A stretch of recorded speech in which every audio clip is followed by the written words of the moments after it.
পাতলা করে কেটে বাঁশ দিয়ে তৈরি হচ্ছে মস্ত বড় বাঁশের চাটাই। একযোগে নারী পুরুষ মিলে তৈরি করছেন এ চাটাই। প্রযুক্তিগতভাবে আমূল পরিবর্তন আসলেও বাঁশের তৈরি জিনিসপত্রের প্রয়োজন এখনো ফুরায়নি।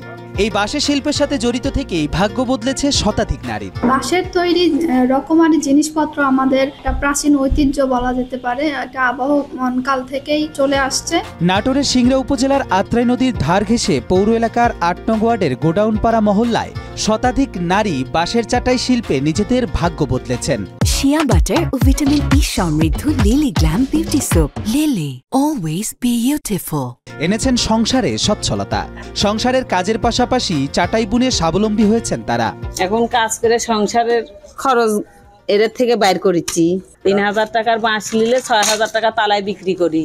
এটা আমরা এক সপ্তাহ ব্যতীত তুলে নিই, আরেক সপ্তাহ বুনি। প্রতিদিন সকালে ঘরের কাজ ছেড়ে পাখা, চাটাই, টোপা, চালন, দোল বানান এসব নারীরা। স্বাধীনতার পর থেকে গোডাউন পাড়ার পুরুষ নারীরা বাঁশ ও বেত শিল্পে জীবিকা নির্বাহ শুরু করেন, যাদের বেশিরভাগ স্বাবলম্বী হয়েছেন। বর্তমানে সংসারের অভাব অনটন না থাকলেও এ পেশায় নিয়োজিত অনেকেই। আমল থেকেই বানাই। আমরা মেয়ে মানুষ কাজ করে আমার জিনিসপাতি সব কিনি।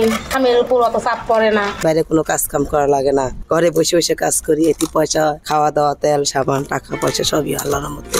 সরকারি সহযোগিতা ছাড়াই এসব নারীরা স্বাবলম্বী হয়েছেন। তবে তাদের প্রত্যাশা, সরকারি সহযোগিতা পেলে তারাই চাটাই শিল্পকে এগিয়ে নিয়ে যেতে পারবে অনেক দূর। সরকারে আমার কোনো সহযোগিতা করে নাই। আমরা তো চাইছি যে সরকার থেকে আমার কোনো সহযোগিতা করুক। সরকারি সহযোগিতা, প্রশিক্ষণ সহ সকল ধরনের সাহায্যের আশ্বাস দেন উপজেলা কৃষি কর্মকর্তা। সেই সাথে চাটাই তৈরি করে নারীরা যেমন স্বাবলম্বী হচ্ছেন, অন্যদিকে অর্থনীতিতে যোগ হচ্ছে নতুন মাত্রা। পুরুষের পাশাপাশি এখানে বিপুল সংখ্যক মহিলারাও কাজ করছেন এবং তারা আয় উপার্জনে সরাসরি সম্পৃক্ত হচ্ছেন। এটা আমাদের জন্য অনেকটা আশাব্যঞ্জক। তাদের যদি মহিলা বিষয়ক অধিদপ্তরের পক্ষ থেকে কোনো সহযোগিতা আশা করেন, আমরা অবশ্যই তাদের পাশে থাকব। সরকারি পৃষ্ঠপোষকতা এবং সকলের সহযোগিতায় এগিয়ে যাক বাঁশের শিল্প, এমনটাই প্রত্যাশা সকলের।